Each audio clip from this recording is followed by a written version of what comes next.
তো আজকে রথের মেলা দেখতে গিয়েছিলাম, যে সেনকো বললে একটু গেলাম। আর যে আমার মানে একটা উপরে কানের কেনার শখ ছিল, পিয়ারসিং। তো যে সেইটা কিনলাম, তোমাদেরকে দেখাই। দেখো কেমন হয়েছে। এটা পিয়ারসিংটা কিনলাম ওপরে, তারপর আর একটা তোমাদের দাদাভাই কিনে দিল। দেখো এটা কিনে দিয়েছে। ডিজাইনটা কেমন হয়েছে।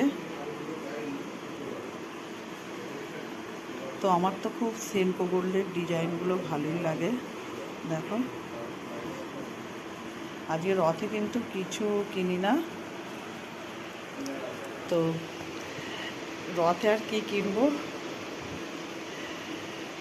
মেয়ে টুকটাক চুড়ি টুড়ি কিনলো, ওর একটু এরকম যে মা এটা কিনে দাও ওটা কিনে দাও, মানে এই ছোটো টুকটাক জিনিস। কিন্তু আমার দুটো কেমন হয়েছে বলো তোমরা কমেন্ট।